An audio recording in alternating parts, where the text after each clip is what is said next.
Hello and welcome to the Lionel Travel Podcast. This is episode 6, and for the first time since starting this travel podcast, this will be a solo podcast. So, no guests, just your boy, and I am in Prague at the moment.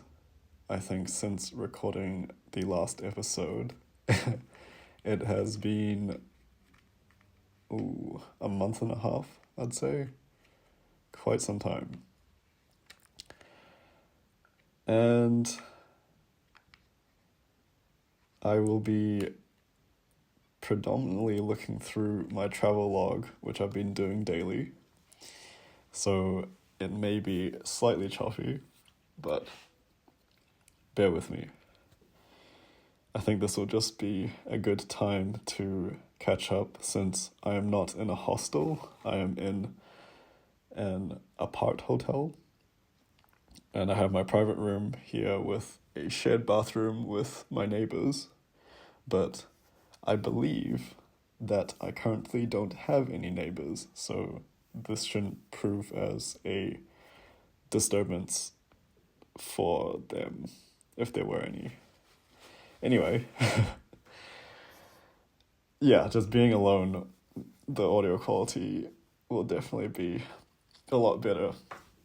And yeah.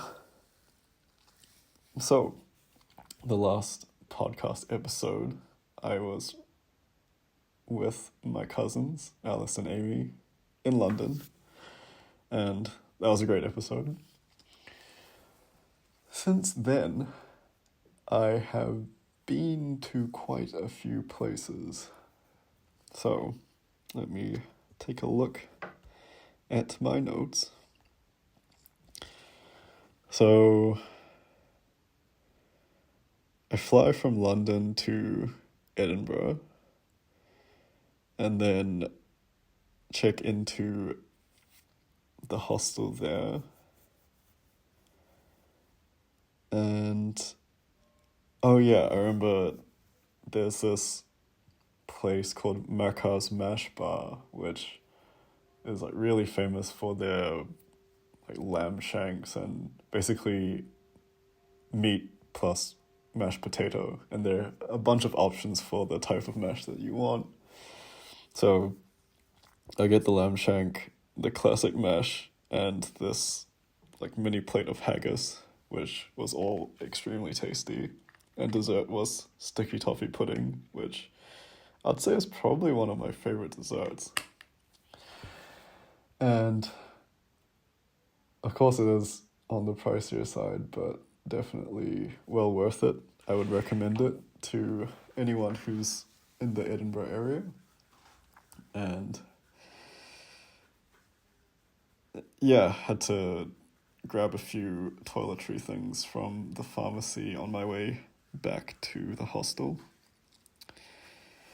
The next day, I go to the National Museum of Scotland, then go around the Old Town, and then to Edinburgh Castle. So I get to see the royal jewels, and then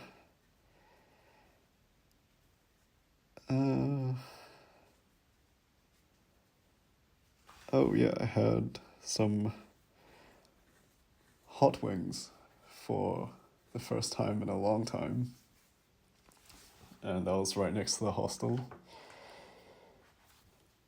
And that's pretty much it for Edinburgh. I mean, it was a cool city. It was just very dreary weather, which I was expected to get in London, but thankfully the weather only started making a downturn on my final day there. But yeah, in Edinburgh and then in Dublin, it was very overcast and drizzly, which is pretty common there. But anywho, then take the flight to Dublin, and I meet an Aussie bloke called Pad at the hostel. So he's in the same hostel room as me.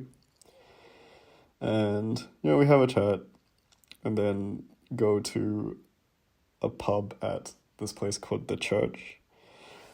And, of course, we order Guinness. What else is there? And we were going to get food, but they didn't have any tables. It was really packed. So we ended up going to this burger place that I found on Google, and it was called Bunsen. Their burgers were really good. I would also recommend that place. And it's right in the heart of the city as well, and close to a bunch of the touristy, sights to see. And then after the burger place, Pat and I go to this pub called Darky Kelly's and had another pint of Guinness. And we listened to some classic Irish folk music, which was a lot of fun. And it's kind of... how do I explain this? The mood could take a 180 from super upbeat songs where you're kind of clapping along, and then all of a sudden it's very somber and forlorn and wistful. And I like how the Irish people can enjoy both sides of the spectrum. It was great to experience within an actual Irish pub as well, because so far I've only been to fake Irish pubs.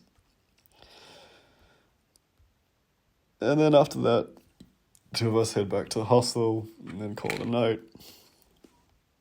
The next day, kind of just walk around the whole city area. So St. Stephen's Green, St. Patrick's Cathedral, Christ Church. And then on the way to the Guinness Storehouse, I popped by to O'Rourke's for a full Irish breakfast, which is pretty much the same as a full English breakfast with the addition of black pudding. I think that's the distinguishing feature that separates the two. I could be wrong though. But yeah, the owner was super cool, and for how much you pay, the portion was gigantic. So yeah, no complaints from me. And yeah, then I go to the Guinness Storehouse and get to learn about the history of Ireland's favourite alcoholic beverage. And of course, just like the Heineken factory in Amsterdam, they give you a free pint of Guinness at the end of the tour. After that, I walked back into the CBD and had a late lunch at this pizza place called Pie. And they're famous for their Nduja pizza, which I had, and yeah, it was a solid pizza. Would rate. Then headed back to the hostel, rested a bit, and said bye to Pad, because I was leaving. Okay, it was kind of scuffed. I decided to leave the hostel a bit earlier, so I ended up going to this Xi'an restaurant, have some noodles, and then I took the airport express to the airport, and by that point it would have been 11:30 at night. But then I'm told that I can't pass through security until 2:30, so I kind of sit down and watch paint dry for 3-ish hours. And then I get through security, and then there are another, I think my flight was at 5:30, so another 3 hours. And I think I took a video of myself being the only person in that area of the airport at 3-something in the morning. But yeah, so this is all on the way to Istanbul, where I'm going to meet Jack, the old mate, and to start our intrepid tour of Turkey, or Turkey. So, yeah, I fly from Dublin to Paris for the stopover. And then the flight is delayed by 2 hours due to congestion within the Paris airport. So there was some flight that landed late, and it was one of those chain effect type deals where flights from one area become progressively staggered, and so yeah, there was basically a 2-hour delay for my flight. And we eventually get on and reach Istanbul. I get some lira, the Turkish currency, out of the ATM at the airport. Yes, I know the rate is generally bad, but I was told online that some taxis only take cash. Well, a lot of taxis only take cash. And yeah, so got that out. And then as I arrived to the hotel area, I actually passed the Turkey tour group that I'm supposed to be with, and they've started dinner because I miss out on the whole orientation thing because of my flight. But yeah, I quickly check in, drop my stuff off, and then make my way to the dinner, and yeah, meet a few people there, catch up with Jack, and because we're on a twin share, so like 2 of us share a room throughout the entirety of the tour. But yeah, Turkey was great. I really love the country. I didn't really know what to expect. I mean, I'd seen pictures of Istanbul and of Cappadocia, but not much other than that. So I think the biggest surprise for me was the water, especially in the beachy areas along the southern coast that we visited, was so clear. And yeah, the beaches are actually great. I didn't think of Turkey as a beach country, but I stand corrected. And there was also a nice mix of historical elements as well, because during the ancient Greek times, a lot of the influence had reached over to Turkey. And yeah, I got to go to Gallipoli and pay respects to the Anzacs, see some ruins in a few of the cities and towns. Got to go on a boat ride in Kakova, basically a full-day boat ride. And that was so fun, because there were a lot of stops during the boat ride where we just got to like have a quick dip in the water, and I'd pounce on every opportunity to get into the water because it was so nice. And yeah, the tour mates who I were with were great. Had good convos with a bunch of them. And similar to the South America tour, this one was also split in two. So the first leg was about 10 days, after which a few people left and then a few new people joined for the remaining 5 days. And that's always, I guess it's just part of the whole group touring experience. But yeah, I got to meet some more cool people as well.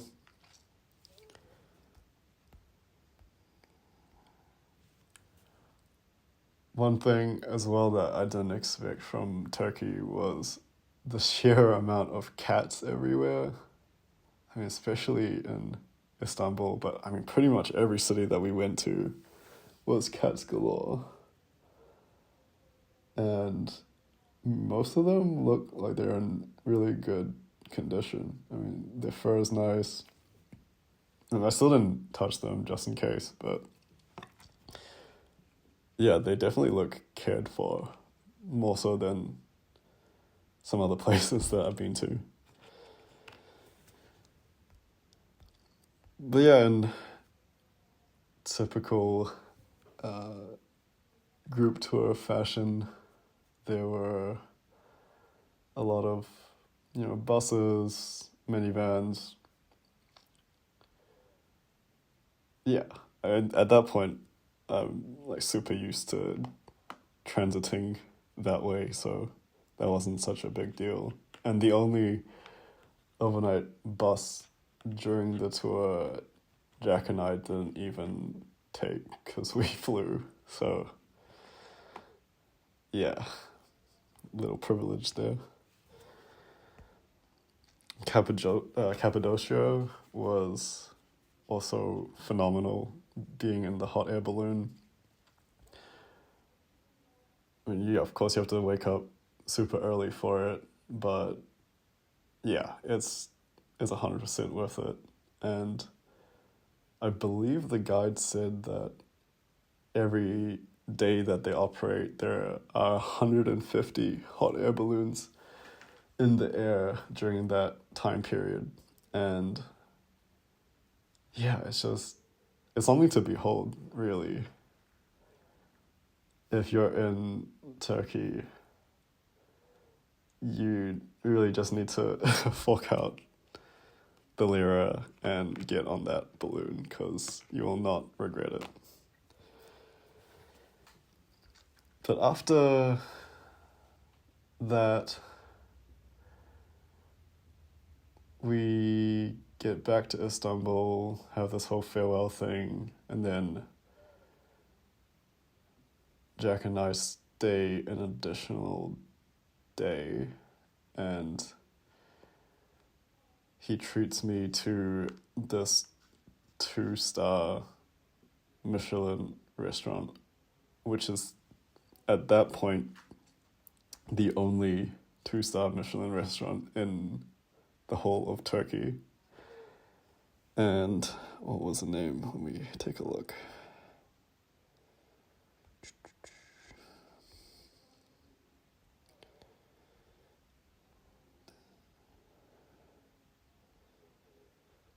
Turk Fatih Tutak.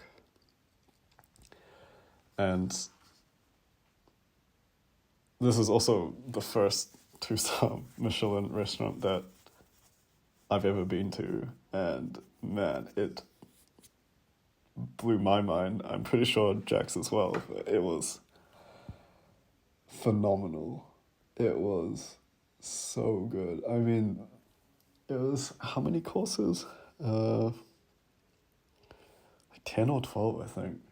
And apart from one or two dishes, which were still good, but, not mind-blowing, yeah, everything was just on point, as you kind of expect for a restaurant of that caliber.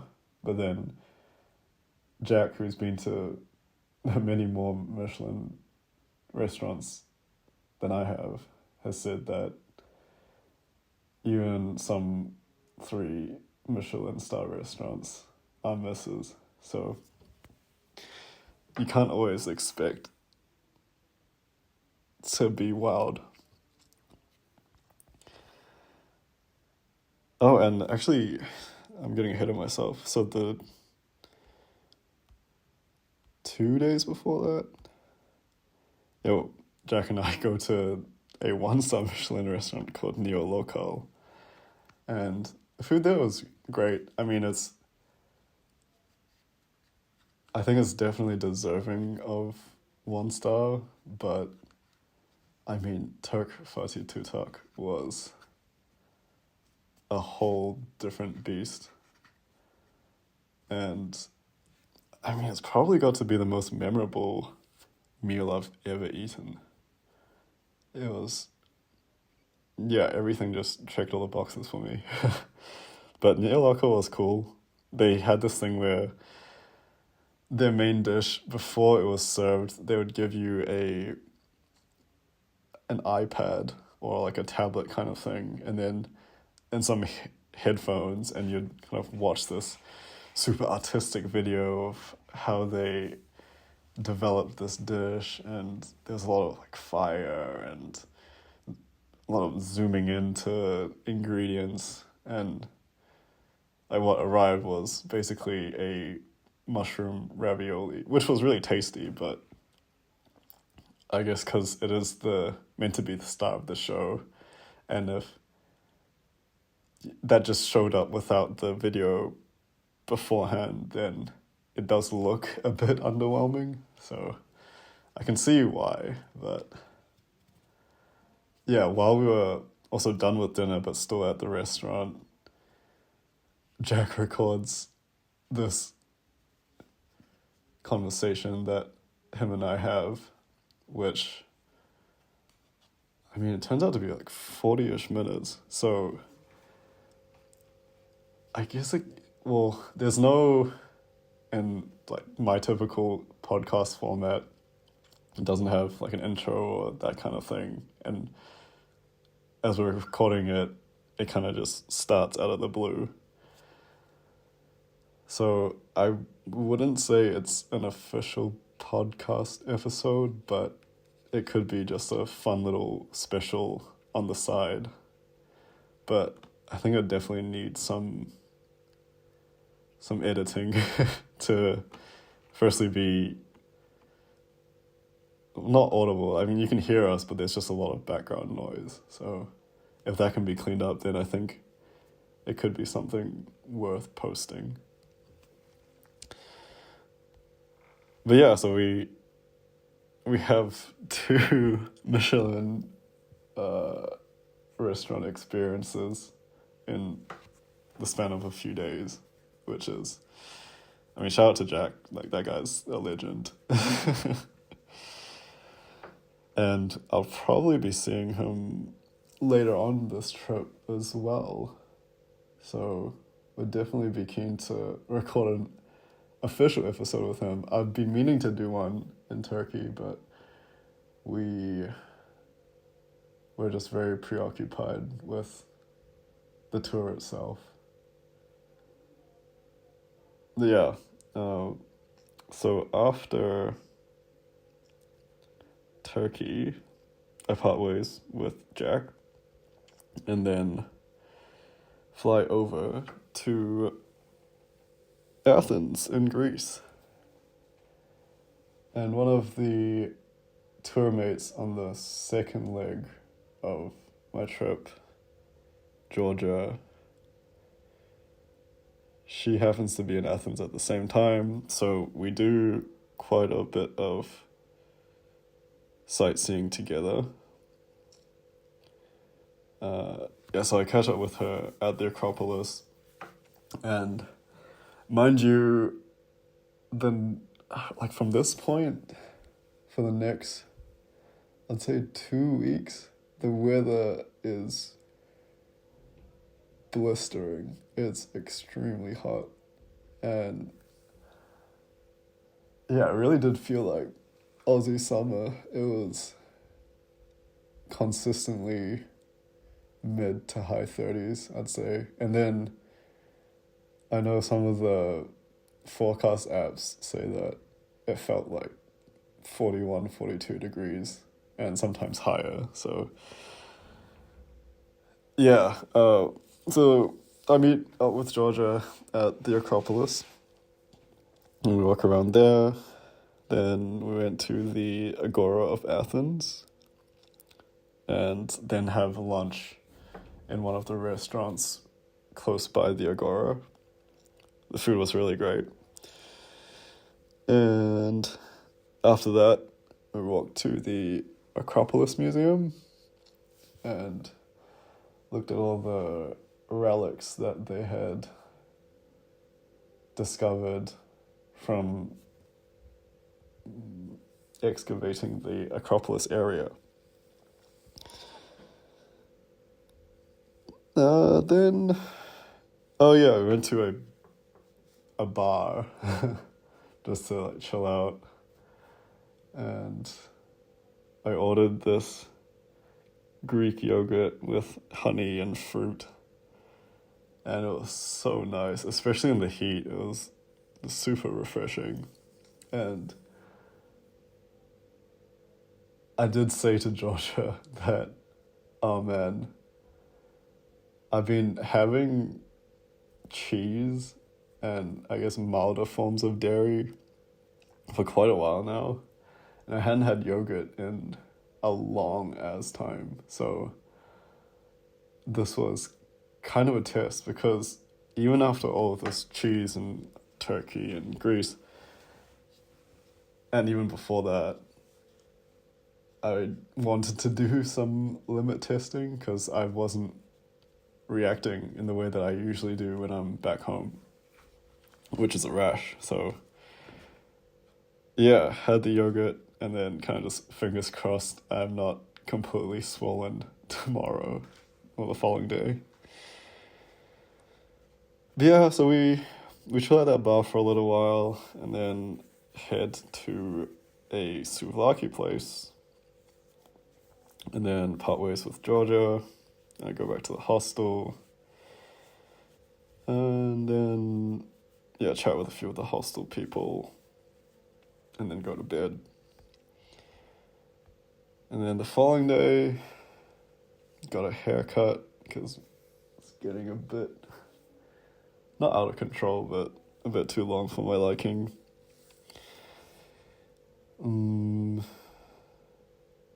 Yeah, I had some falafel, which was great, and then got an acai from Oakberry, because when I was in Rio, I had Oakberry for the first time, and man, it's expensive, but it's so good. Acai is just, yeah, it's so tasty. It's probably one of my favorite berry desserts. But yeah, I know they add a lot of sugar to it, so is it actually that healthy for you? I mean, you're probably better off just buying a carton of blueberries from somewhere. But yeah, I meet up with Georgia again, and we go to the National Archaeological Museum, and there's so much to see there. I think there were items from 6,000 BC. Yeah, so there's just a lot of history. And same with Turkey. Greece was known for their history, so there was a lot of the stuff to discover and to learn about. And after that, we headed to a yogurt bar in the Plaka neighborhood and had a dark cherry Greek yogurt. And oh yeah, well, I didn't react to the yogurt from the day before, which has not happened to me ever. So I kind of doubled down and got another yogurt today, or that day. And it was so good, dude. I don't know if you can tell, but I really enjoy yogurt, but I've kind of been gated by my allergies. So now that I'm unshackled, I'm kind of this unhinged yogurt fiend, and I'm just searching for my next fix. But yeah, after the yogurt, we head to a Euro place, and we buy a Euro, but the shop itself doesn't have much seating, so we kind of walk back close to where the yogurt bar is, and we find a little shop front that's closed, and we just sit by the shop front and eat our food there. And then I say bye to Georgia after that, because she's heading to the Greek islands, whereas I'm heading into the mainland. And yeah, so I go back to the hostel and call it a night. Then I check out.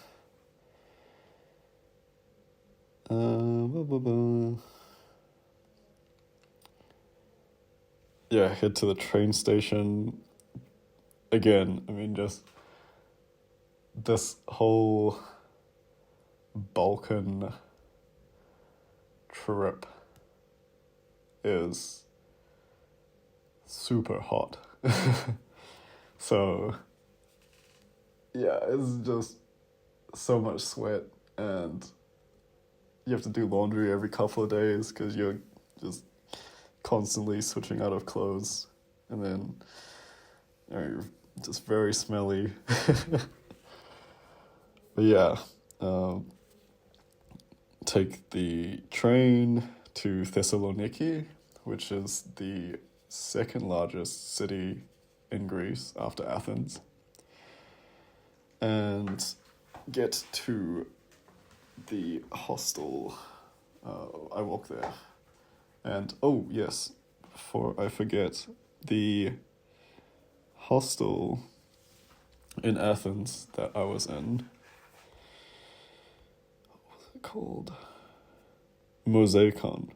Yeah, so Mosaicon is both a hostel and a hotel, so I think because of that, the quality of the hostel rooms were also really good. I mean, it was, even to this point in my trip, about a month afterwards, it's still, I guess, overall the best quality hostel that I've been to.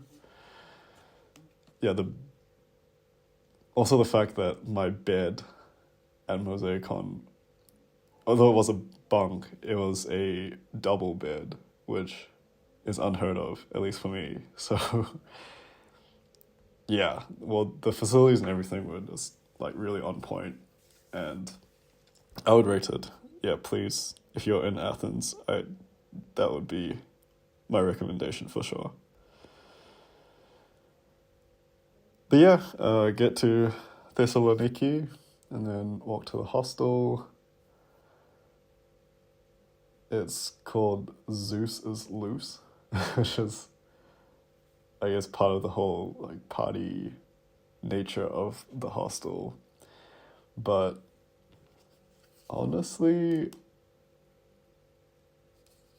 you can do the partying aspect. I mean, Thessaloniki is a university city, so there are a lot of young people there. But at the same time, the facilities in the hostel were great, and they had a lounge area where if you didn't want to party and you just wanted to chill, you could definitely do that.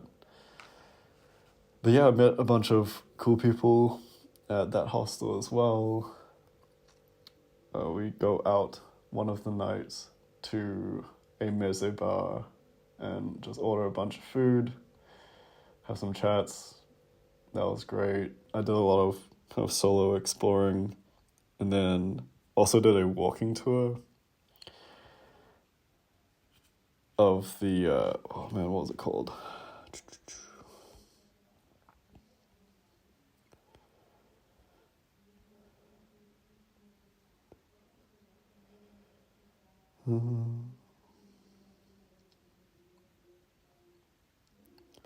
Annapolis?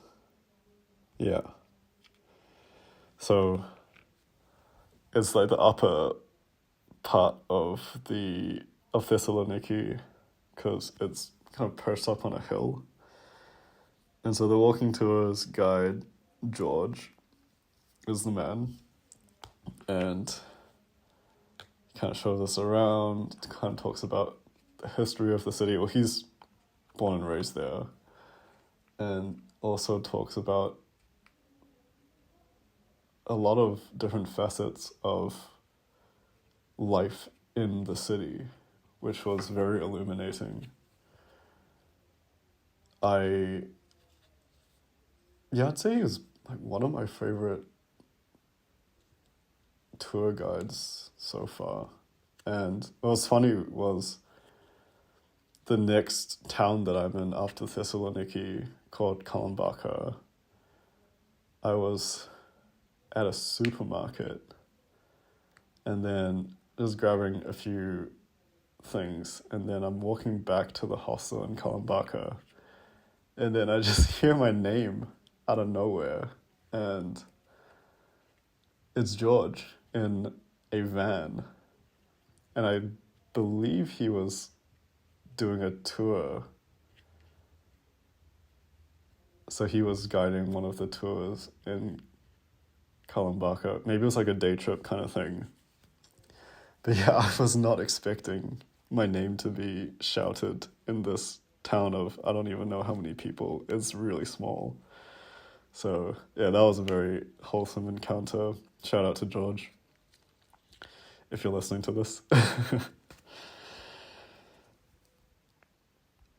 But yeah, so from Thessaloniki,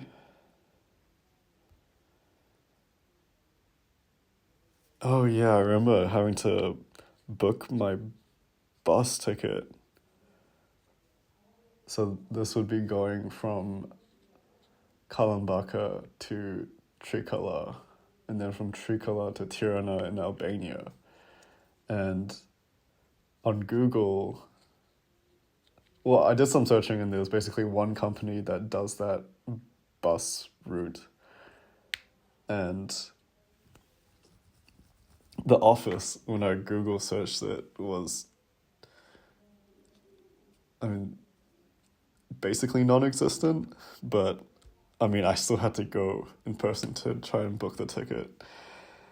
And I just go on this whole wild goose chase in that little neighborhood trying to find the office. And I mean, the people that I asked for help finding the office were really great. So thank you to the locals. And I think Greece in general, the people were just super helpful, super welcoming.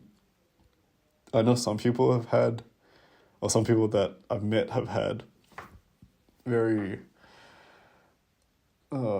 more abrasive interactions with the locals, but I mean, me personally, I had a great time, so, but yeah, I can't say that for everyone. But yeah, after a lot of assistance from the locals of the neighborhood, I finally reach the office of the touring company, and I managed to secure my ticket from Greece to Albania. And then after that, go back to the hostel to chill some more, and then walk up back to the Annapolis area to this place that George had recommended, because by the time we did the walking tour the previous day, that church had already closed. So I went to go see that, and then went to, what was it called?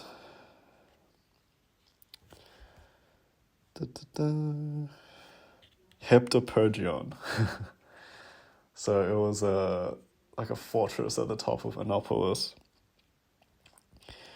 And it's a fortress,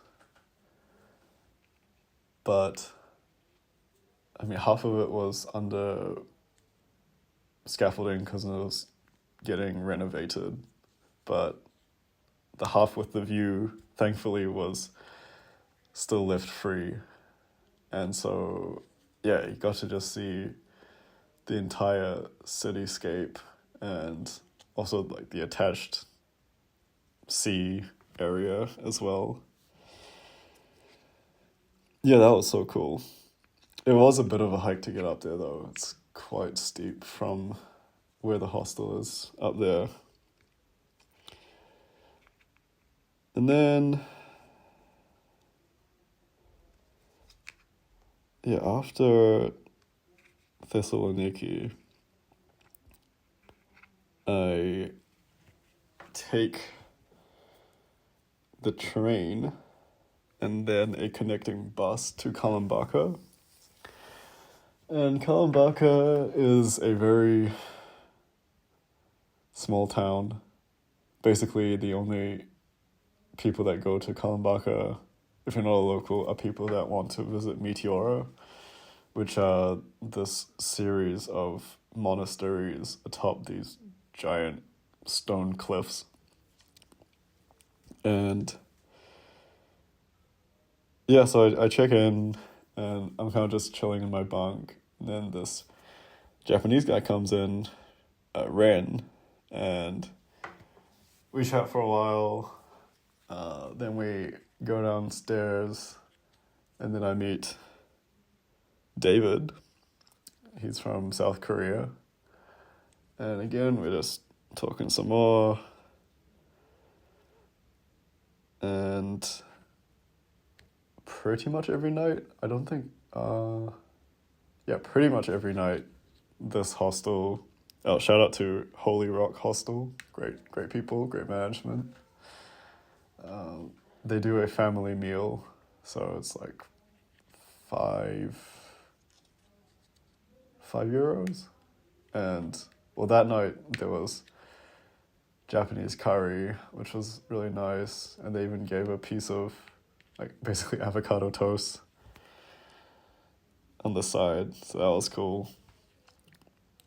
And then the following day, I hike up Meteora, and it was about 45 minutes to get to the top, which I was expecting, considering how high up those cliff faces are, I was thinking it'd be probably double that, but no, it was actually surprisingly manageable. And I mean, I'm not the fittest person. I'm okay now that I've like trained a bit, but still, yeah, it's very doable.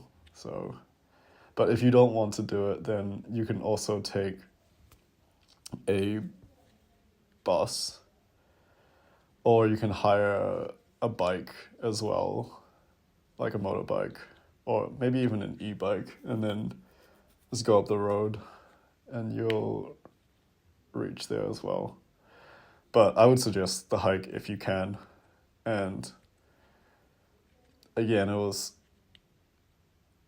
a very hot day, but I did go, one, quite early on in the morning, and two, the hike itself, if you take the recommended route, there's a lot of shade because there are a lot of trees around. So the hike itself is very shady, but then, well, shaded. But then once you reach the top where the monasteries are, unless you're inside the monastery, when you're going into monastery, it's completely unshaded and you are getting beat down by the sun. But yeah, so I do the Holy Trinity Monastery first because it was the closest monastery to the start of, oh sorry, like the end of the hike at the top of Meteora. And then after that, I go to Saint Stephanos Monastery, but then I got refused entry because I was wearing shorts that are above my knees. And, well, I didn't get the memo. I might have been told about it, but I didn't hear. But, yeah.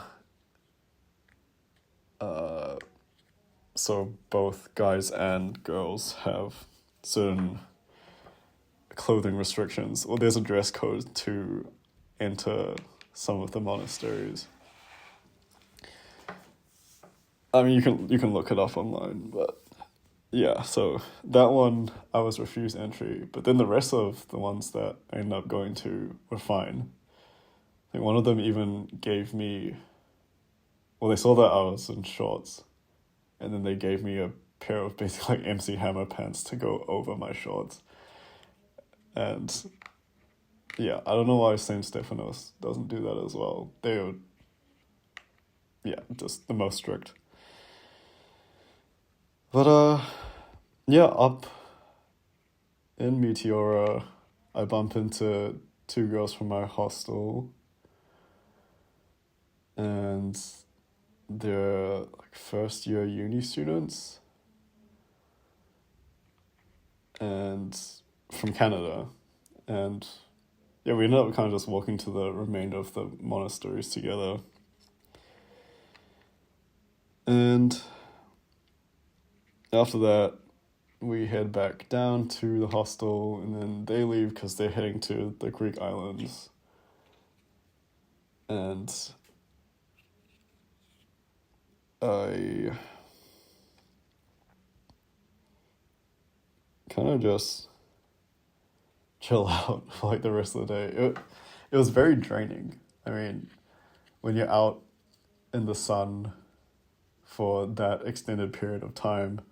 And there's also one point when, before meeting up with the Canadian girls, I was walking up this track, which was in basically the wrong way.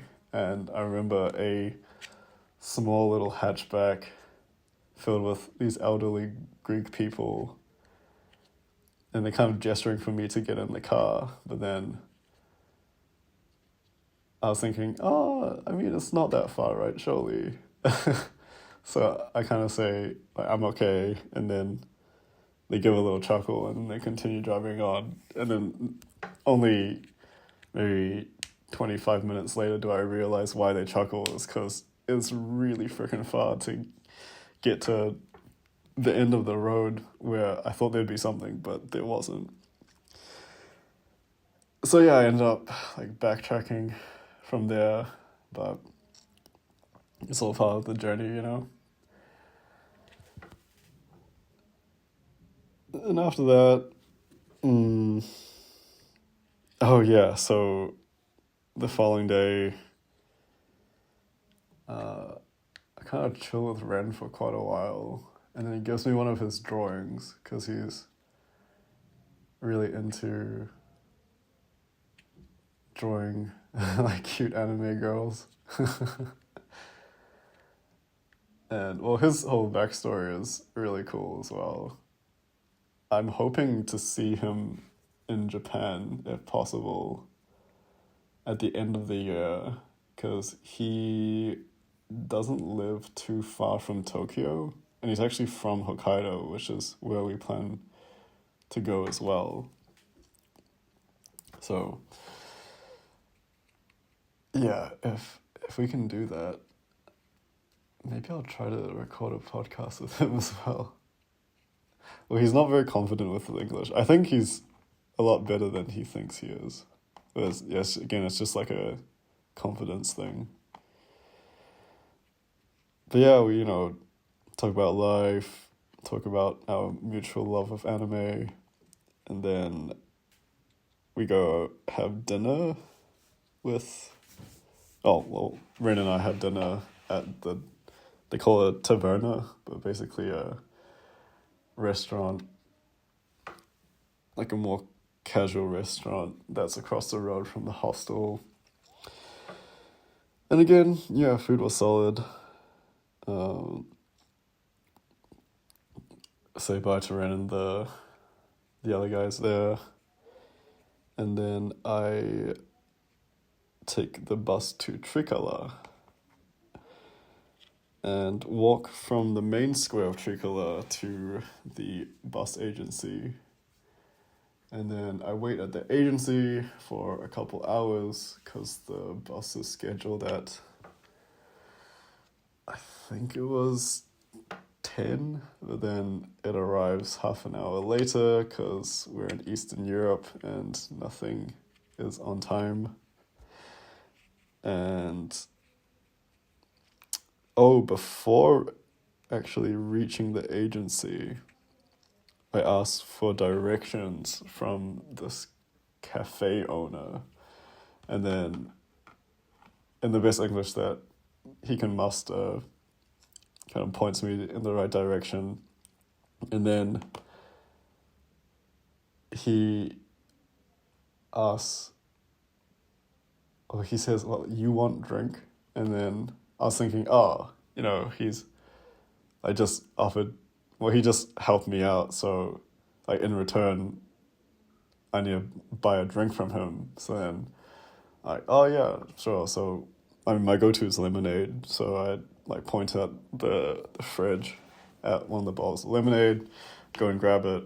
And then I'm, getting my wallet out, and then he just waves his hand and shakes his head. It's like, no pay. I'm like, really? It's like, yeah, you take, go. And yeah, I mean, super nice gesture. It's little interactions like that where it just makes your day. And I think it's something that you definitely want to pay forward when you can. So I think along this trip, there have been a bunch of times when I think in places when I would generally not speak out, I would try to be more out there and helpful. And yeah, just kind of passing on that good energy. But yeah, that was definitely a nice little interaction and something that I think I definitely needed for us to come because, well, firstly, the bus was late, and then I get put at the back of the bus, or the second to last row, because the last row was the back row of the bus was just a place where people slept. I think it was mainly the staff, but then the staff didn't have uniform, so I couldn't really tell. I just knew there was one dude who led me onto the bus who was staff. But apart from that, everyone kind of just blended in with one another. And yeah, so the overnight bus was inevitable and ended up at about, I think it was 3 a.m. I'm at immigration into Albania, and then it's just me and all these Greek/Albanian. I think most of them are Albanian people, and men, Albanian men, and they're all just chain smoking as soon as we exit the bus, and it's 3 a.m. and I'm not having it. But eventually we get to Tirana, the capital of Albania. I think we arrive around 7 a.m. I'd like to think I got like an hour or two of sleep. It's hard to tell though, but I got some rest. I mean, there were some bus rides in South America where I know for sure I got 0 hours. I just got absolutely destroyed because the seat was super uncomfortable. But the one to Albania was not the worst. Still, I mean, like 2 hours of sleep is not much in the grand scheme of things. So, yeah, arrive in Tirana and take a bus into the city center, and then I walk to the hostel, which is in this apartment complex. And yeah, so I arrive at, I think it's just before 8 a.m.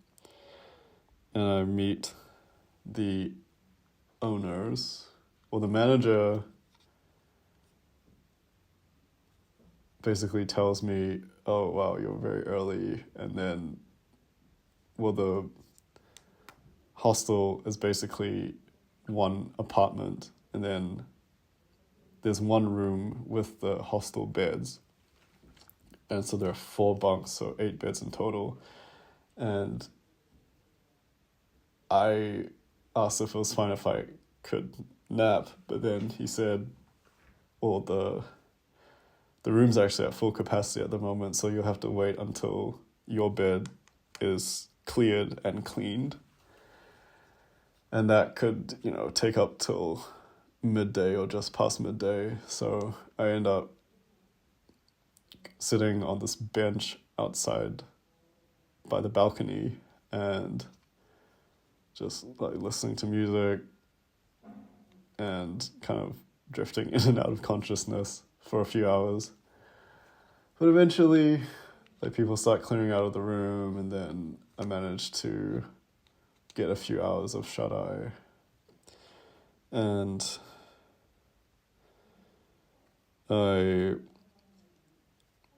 meet Paul, who is an Irishman that has lived in Hong Kong for 36 years. And yeah, I don't know how the conversation actually started, but yeah, then we realized, like, oh, wow, you've been there for that long, and then I was born there, and I've been back many, many times. And yeah, Paul's Canto was actually good, man. So it was a fun encounter. And he mentions that he's grabbing some dinner with a few people he's met. And so invited me out as well, and I said, yeah, sure, let's do it. And before we go to the dinner, we end up at this pub. And he introduces me to another mate of his, and we have a beer, and then we head to the restaurant, and I meet Mu and Loai. So Loai is a DJ from Egypt based in Budapest, and Mo is a Palestinian who is based in Jeddah in Saudi Arabia. So it's cool learning about their stories. I mean, that's one thing about travel, is you just meet people from all walks of life and just super diverse backgrounds, and it's cool just hearing their stories. And the thing about hostels is, I mean, especially for me, because I'm only spending a short amount of time from place to place, is, I mean, of course there are cool people everywhere, but then there's like not enough time or really the right environment to record anything. So I just kind of have to store these conversations in my head, and it can't be reflected on a podcast episode like this.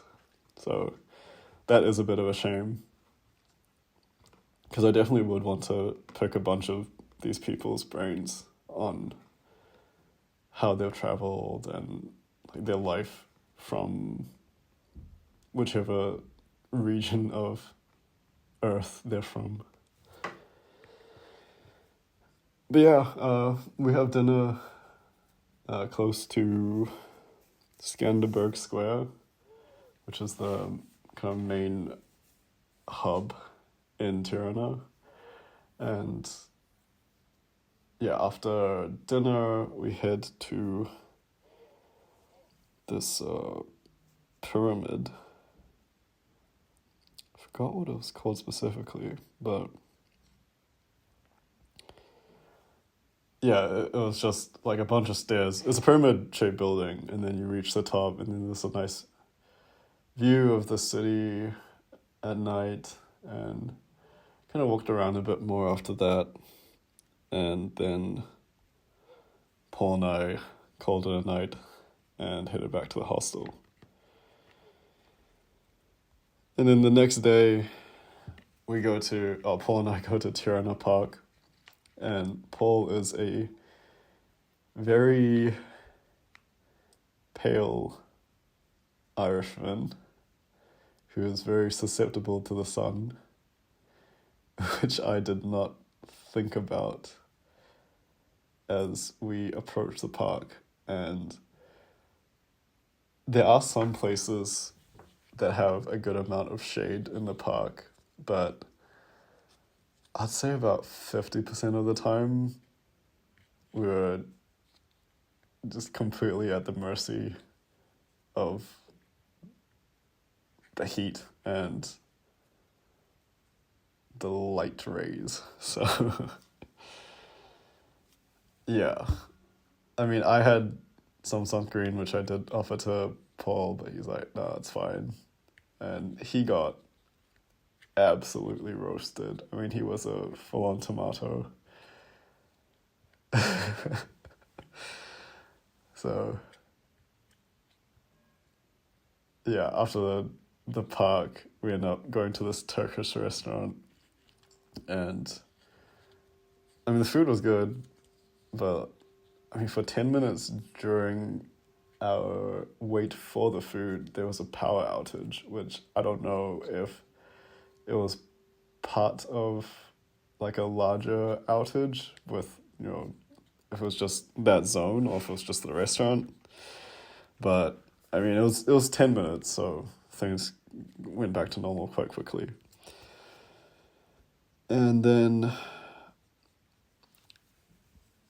yeah, Paul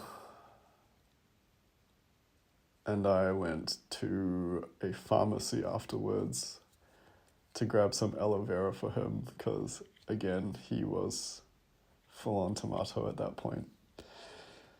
And yeah, we chilled a bit at the hostel. I planned some more of my trip, and then we have dinner at this restaurant just outside of the hostel, and the owner/manager of the restaurant, super cool guy. The food was good, and then he gives us this shot of araki or raka, and yeah, man, it's so strong. I think it was like 50% or something, but yeah, I mean, you down it and it's just pain all the way.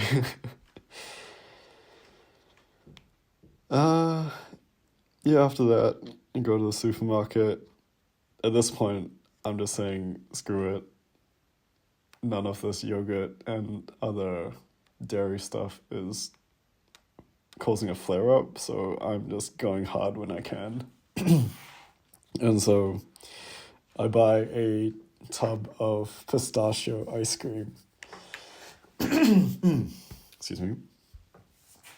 And yeah, I have like half of it as I'm chatting with Paul and Moo.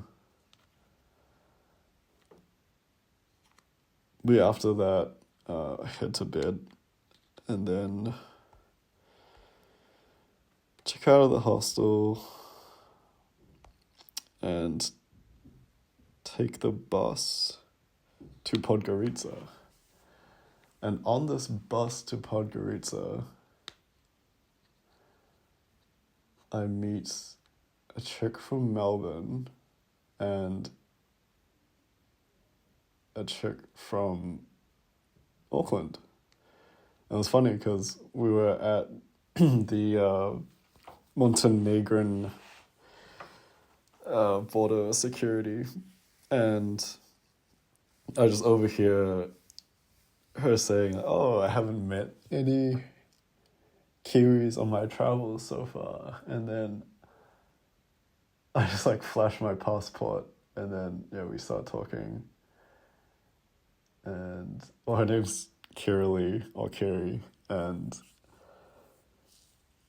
she's headed further along the bus route than I am, so I leave earlier than her, and so I'm out in Podgorica, which is the capital city of Montenegro, and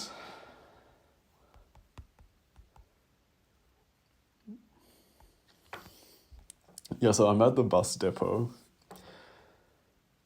and I exit it, and there's a string of taxis, and there was one taxi which was a Tesla. I thought, oh, Tesla, okay, maybe I can ask for a ride. And so the guy winds his window down, and I show my phone, and I say, "Oh, can you take me here?"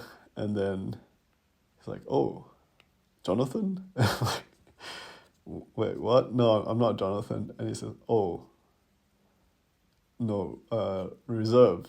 So some guy called Jonathan had reserved this taxi to come pick him up.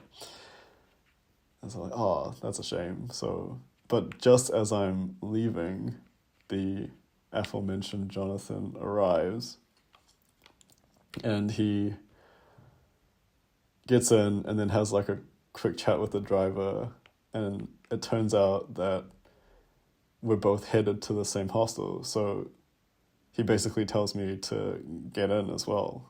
So, but then that's not the only similarity. So not only are we going to the same hostel, but it turns out Jonathan, or Johnny, is also a Kiwi. So he's a Kiwi Asian, and he's from Hamilton. So like, what? This is some next level coincidence. And we even have a mutual friend as well, Michelle.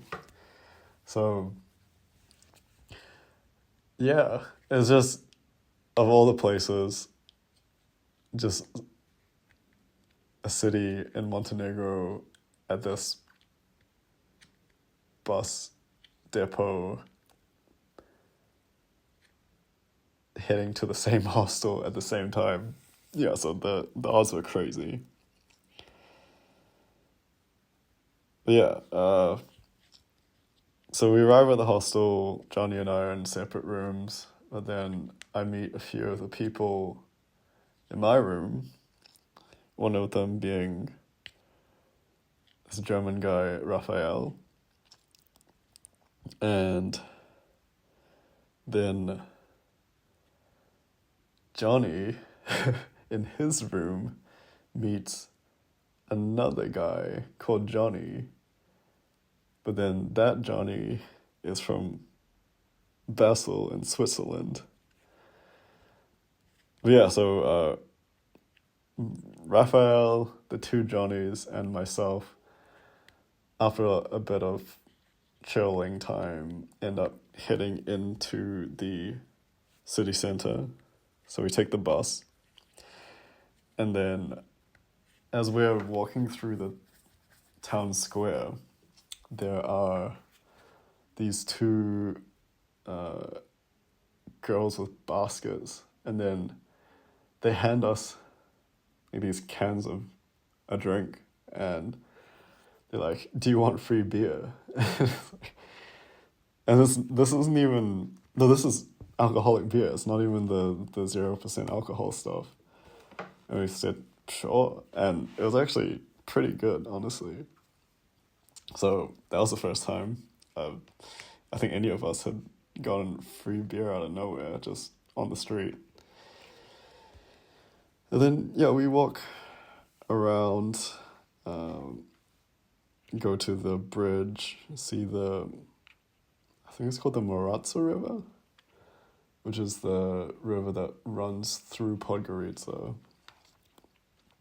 And then we ended up having dinner at this restaurant called Gandalf, because two of us are from New Zealand, and it's pretty fitting, no? Some of the restaurants, most of them looked, very samey, typical Balkan food, and they're all rated decently, so thought we'd just do it for the meme and go to Gandalf. And Gandalf was run solely by this one lady. She was an absolute beast. The food was decent as well.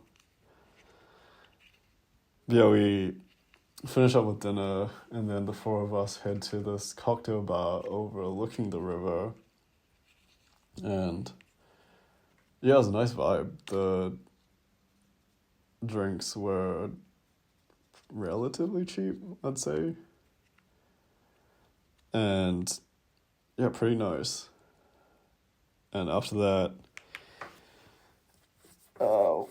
we're halfway to walking back to the hostel. I think it was about a 50-ish minute walk back, but then we end up at a gas station, and I'm just super dehydrated at that point, so I go buy an isotonic drink. And then one of I think it was the Swiss Johnny, there's this line of taxi drivers refueling, and he asked one of them if we could get a ride back to our hostel, and he agrees, and so we kind of squish into his taxi, and he drops us off. And yeah, that was great.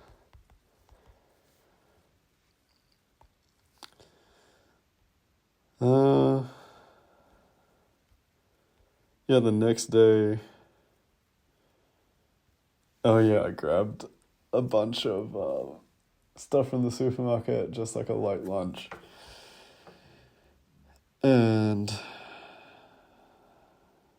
yeah, it was just a very chill day. Chatted with a bunch of the hostel roomies. And yeah, just I've been buying so much yogurt. It's been great. Even now, man, I'm still having so much dairy here. I was talking to Hugh, my mate back in New Zealand, about it, that I feel so liberated. So I've just been having dairy, I'm pretty sure every day since I've arrived in the European continent. And he mentioned that his partner Zoe might think that, or has heard that the dairy in Europe has more of the A2 protein, which is, I think the A1 is the one that's meant to be more allergy provoking. So yeah, that could be it. But whatever the reason, I'm not reacting to it, so just gotta make the most of a good situation like this. But yeah, dude, just going so hard on the yogurt recently. Then, yeah, that day, go take a swim in the river with a few of the dorm roomies. And then I have to head out a bit early to catch a bus to Kotor. And yeah, far out. So the bus to Kotor from Podgorica breaks down about 20 minutes outside of town. And then, so we're on the road side for about 45 minutes before a replacement, or like a bunch of replacements, come and pick us up, a couple of people at a time. And I get onto what I think is a school bus, because it's just filled with preteens and teenagers. And yeah, there's just this these two kids who were behind me, and I know why there was an empty row in front of them, because they were just absolute gremlins, and just, yeah, kept kicking the back of my seat, and I'm pretty sure they were like playing with my hair. It was so weird. And of course I asked them to stop, but they're like 12-year-old Montenegrin or Croatian kids. So of course they're not gonna listen to me. And as we were about like 30 seconds to the Kotor bus station, like they really amp it up, trying to provoke me, but nah, man.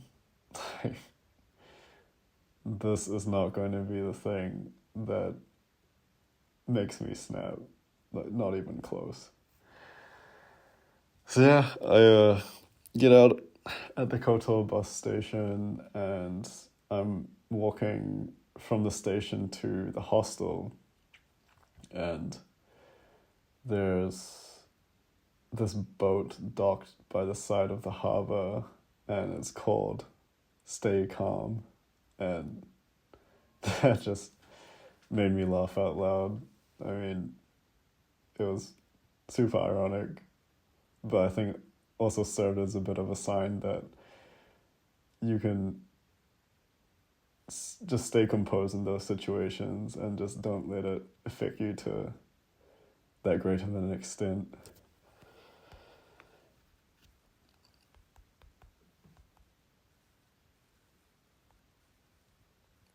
Yeah, so I reached the hostel, and yeah, this one is probably the most party hostel that I've been to so far. It was fun, but well, yeah, I got to meet Henry. He was from Sydney, and we had a nice little talk. Yeah, we were in the same room in the hostel, or dorm, yeah. But yeah, Kotor, there's the fortress, and yeah, you have to pay a fee, and then you walk up, and the walk itself is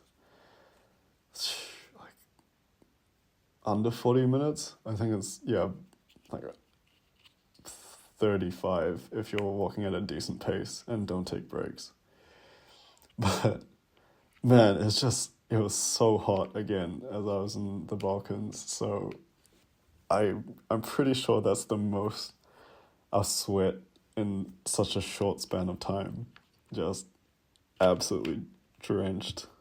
Not to be overly graphic, but eventually, reach the top, and the view is spectacular. You're overlooking the entire town, and the strip of, or the inlet, I guess, where the cruise ships come in to.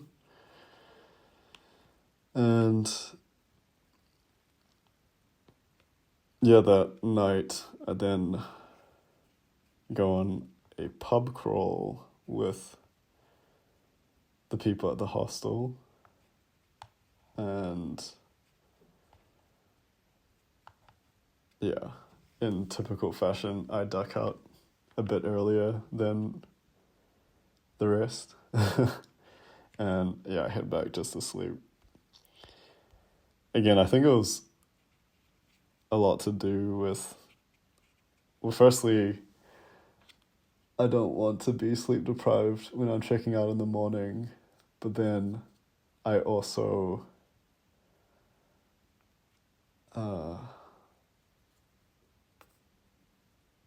I don't know, I'm just not that much of a drinker.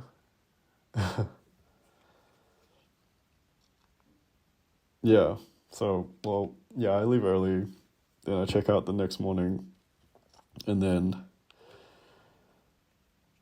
walk to the bus station, take the bus, reach Dubrovnik in Croatia, and then take an Uber from the bus station to the Old Town, which is basically the tourist hotspot.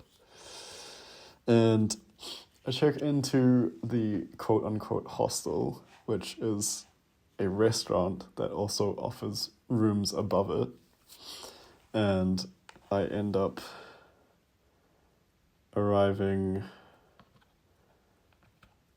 well, the room itself, I think because there was this Korean mum and daughter duo that probably like flew in that morning and were really jet lagged, so they were taking a nap, so it was really dark inside the room. And then I had to unpack with my phone torch on. And then, yeah, walk the main streets and then look out at the coast. I have dinner at the restaurant which I'm staying at. Got a lasagna, which was not bad. And when I get back into the room, I meet Jordan from the States, and we have a good little chat, and she mentions that she wants to go watch the Euro game between Croatia and Italy that night, and then I was going to meet up with Henry from the hostel in Kotor. And so, yeah, we go watch the game, and it's kind of it. Just head to bed after that. Oh yeah, the Old Town can get quite loud at night, so if you're in a hostel there, definitely bring earplugs, because they're just like blasting club music until at least 1 a.m, probably longer, but yeah, I had earplugs, so got sorted. Oh yeah, shout out to Canvan for recommending these happy ears. Not a sponsor, but yeah, really good earplugs. Yeah, the following day was a Game of Thrones tour, so got to go to all these iconic spots in Dubrovnik where they'd filmed some scenes. I got to go up St. Lawrence's Fortress, and then actually met up with Henry after the tour, and we went to the sandwich shop and got ourselves a cevapi sandwich, which, to those that don't know, is a really commonplace dish. It's like a classic in the Balkans, but basically cevapi is these little sausages that they grill, and then there's usually an accompaniment of this sauce, which I can't remember the name of, but it's a tomato-based sauce, and they add some other spices to it, maybe capsicum as well, and it's all blended together, so it's got this kind of paste consistency, and it's usually accompanied with sliced raw onions as well. And I'm generally not the biggest fan of raw onion, but it was, at least in this sandwich, was sliced so thinly that it actually complemented the sandwich really well, and the acidity of the onion kind of cut through the richness of the sausage. So yeah, and it was also definitely on the cheaper end when it comes to food in Dubrovnik. It was a bit outside of the old town, outside the gate of the old town, but yeah, if you're eating in the old town, just be prepared for really high prices.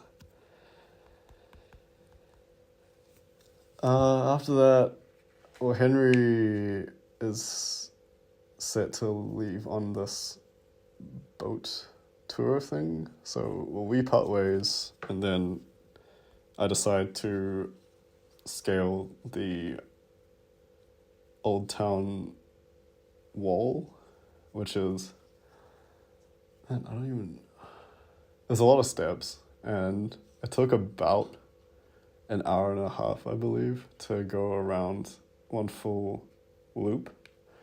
But yeah, it's definitely worth it. Got to see the coast, the old town, area with all the buildings inside. And yeah, after that, I then took a bus to this trail, like a hiking trail that these two German guys in Kotor at my hostel recommended. And then, yeah, I basically do the trail, and it had really good views of the coast as well. Different side from the old town. And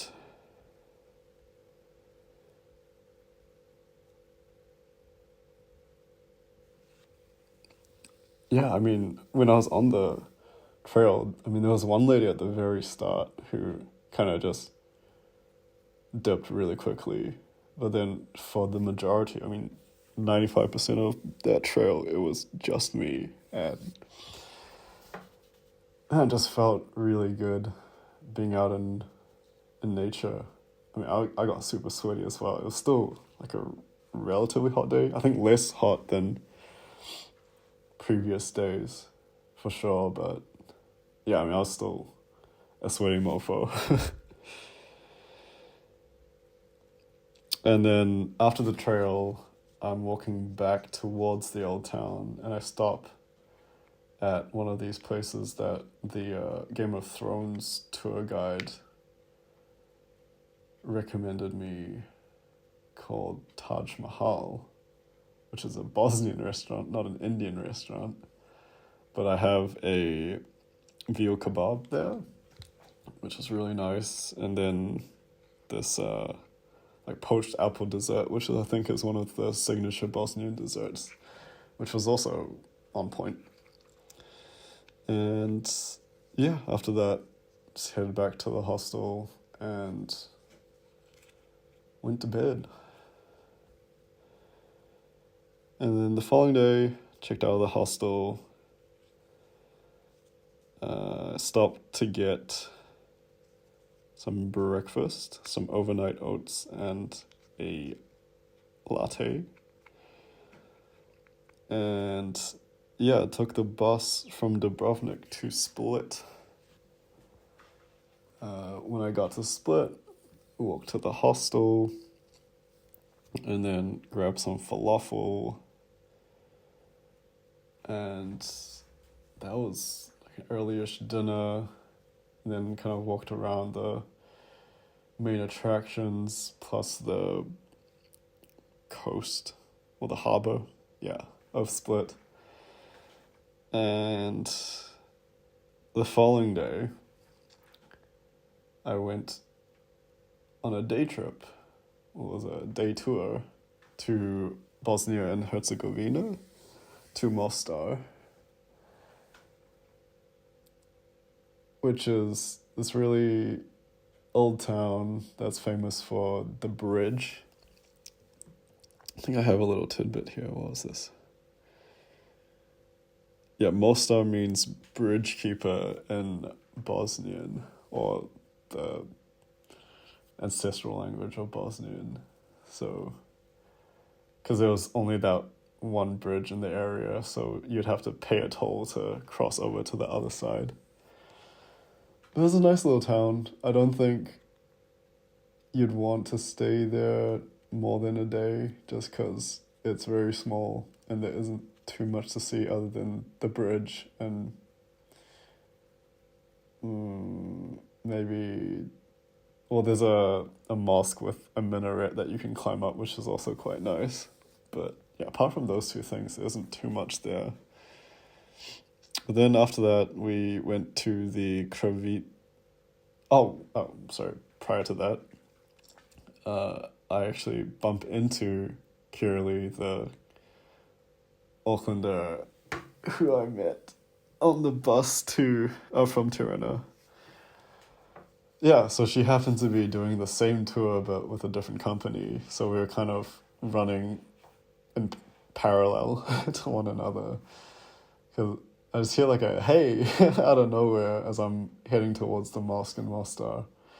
And yeah, like it's again one of those you don't expect anyone to call out for you. So yeah, it's pretty funny. But yeah, we ended up going to Kravica waterfall, and it was a nice little chill time there. And after the tour, get back to Split, and I catch up with Kiri, and we have dinner at this restaurant that she went to the night before, and we both get the goulash, which was, yeah, that's nice. Then go to this famous gelato place called Emiliana, and the gelato was very good. I am looking forward to comparing it with Italy, the home of gelato. But Melbourne definitely has really high quality stuff already. So there's a high bar to cross, I'd say. But yeah, this one in Split was really good. I would recommend it.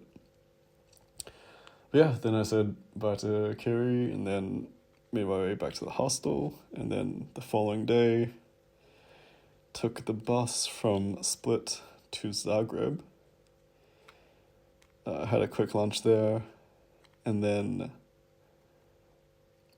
got on a bus from Zagreb to Budapest. And when I arrived in Budapest, I struggled to understand the whole transport system. Thankfully, I did have data, so I was able to Google it. I found a YouTube video about how to use the ticketing system and ticket validation, yada yada. So, yeah, get that sorted. And eventually make it to my hostel. And then the next day, do a free walking tour of the pest side of Budapest, because for those of you that don't know, Budapest, the city, is comprised of two sides, the Buda side and the Pest side, and is split down the middle by the Danube River. Yeah, we go to St. Stephen's Cathedral, Hungarian Parliament, and a few other landmarks. And one tidbit that our guide told us was back when these buildings were being constructed, there was a mandate that 30% of the building's budget was allocated to decorative elements. So basically making these buildings pretty. And I mean, it's a benefit for us now because, I mean, the city is stunning. The buildings are indeed very aesthetic. After the tour finished, I went to have lunch at Retek Bistro, which is a place that Kiri had recommended me, and I had their set menu of goulash, chicken paprikash, and apple pie, and yeah, all were very solid. Again, would recommend this bistro. After that, I went back to the hostel to chill a little, and then went for a boat cruise along the Danube. And that's kind of one thing that a lot of people say is a must do, and I would agree with you, but there are different types of cruises. So the one that the hostel that I was in has is basically a booze cruise where there's just like free flow drinks and everyone gets absolutely destroyed. And then I think there's a Prosecco one. I don't know if they're the same thing, but again, Prosecco. So it's just maybe another variation of a booze cruise. Then the one that I had booked was like dinner and like musical performances. So there was a live band, and then they took requests from the audience, and the main violinist guy approached me and asked what I'd want to hear. And then I said, The Lion King. And then basically he's like, best I can do is Aladdin. And so the band starts playing A Whole New World for me, which was pretty cool. Also a little awkward, but that was nice. And then, you're there while the sun's setting along the Danube, and the city's so pretty, and you just feel, very, very lucky.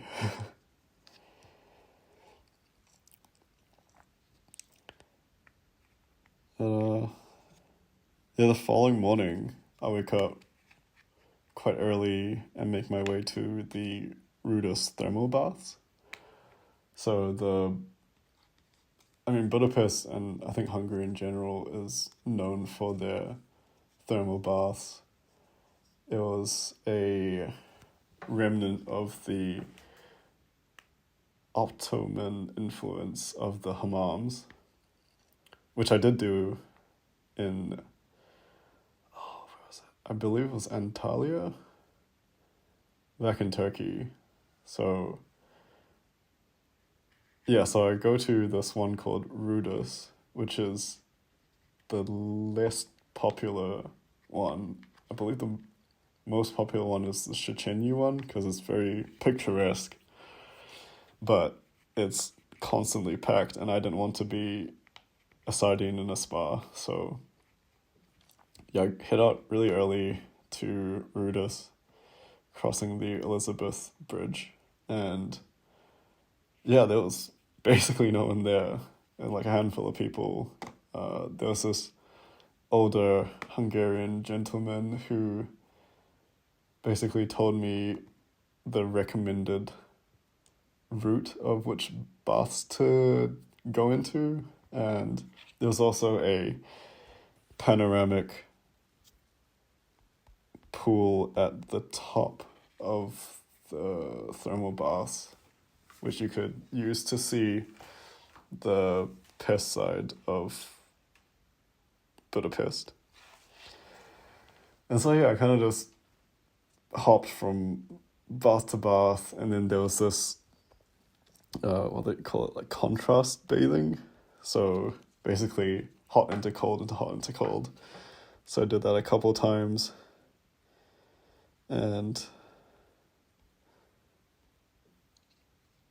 after that I headed back to the hostel, and then chilled for a bit and went for this picnic with a few of the hostel people. I went to a supermarket, grabbed a few like cold cuts and bread, and then headed to, I think it was Margaret Island. Yeah, and there was a big fountain in the middle of the park in Margaret Island that had like a little water show, and then the breeze kind of moved the ocean, not the ocean, the fountain spray to us. So that was like super refreshing considering again it's still extremely hot while we're there.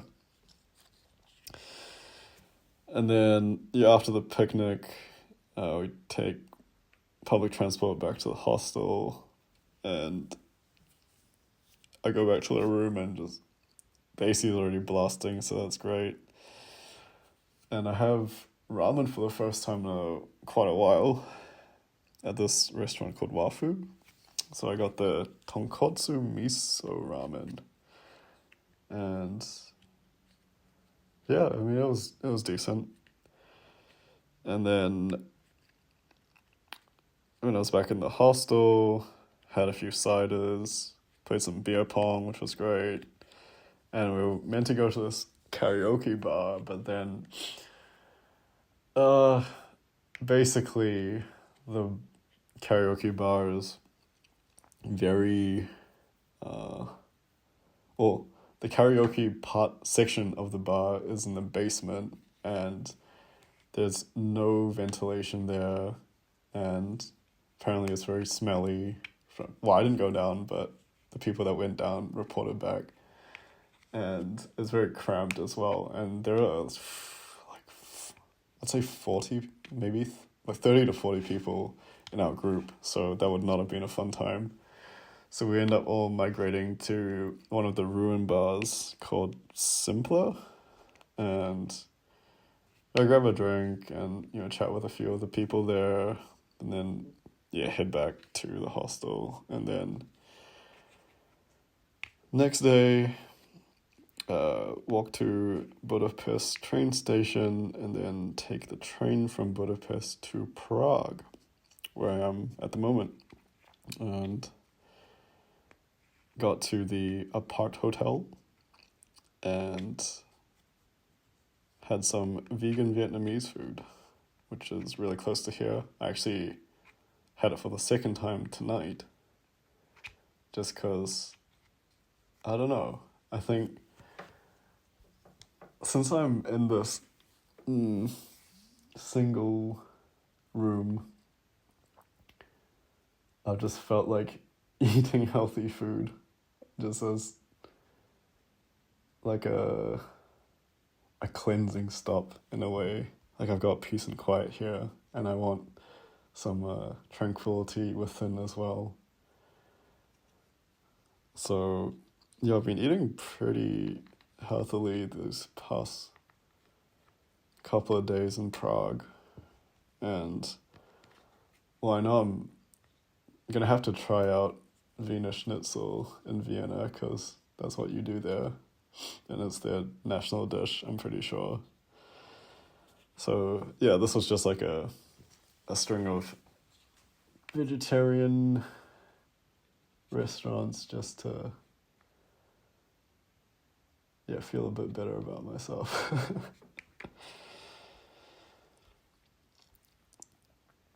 But yeah, no, Prague's been nice. It's been a lot cooler than pretty much every other country that I've been to, but also considering this is the most north I've been in Europe so far. But yeah, the temperature's been really nice. I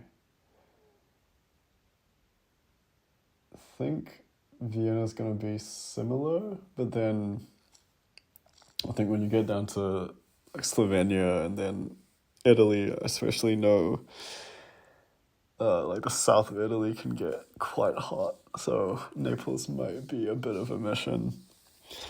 But it's alright, we do it for the pizza. Yeah, I mean, I'm pretty much caught up with it. I mean, Prague, what did we do? So, Petrin Tower, I walked up the tower, so like many flights of stairs, and it's got probably the best view of Prague that you can get. And then I went to St. Vitus's Cathedral and Prague Castle, walked through the Old Town Bridge. Yeah, just, hitting the tourist hotspots as you do. But, man, the cathedral itself had some of the craziest stained glass I've ever seen. It's really magnificent. And the detailing as well. It's like everything about the windows were just, yeah, so incredible. And then today I went to Vitkov Hill, which I did record a little video of. So I went up to see the gigantic soldier on a horse statue, which is really impressive. I think I read that it's the largest equestrian statue in the world. Maybe that record's been broken now, but it is really big. It's super impressive. And yeah, did a little hiking around the hilly area. Yeah, but overall, Prague has been somewhat of a rest stop just because I have this apart hotel. So this, alone time, some reflection time, and, time to record this as well. And yeah, I mean, Vienna looks great. I'm looking forward to it. Same with Ljubljana, and I've got a day trip scheduled to Bled as well to go see the lake there. And yeah, Italy is going to be a lot of eating. So I definitely need to keep my steps up there because, yeah. I've actually, weight-wise, probably just because I've been doing so much walking and sweating that I've stayed the same weight since the States, which I don't know if I was expecting, but at least I'm not gaining. Yeah.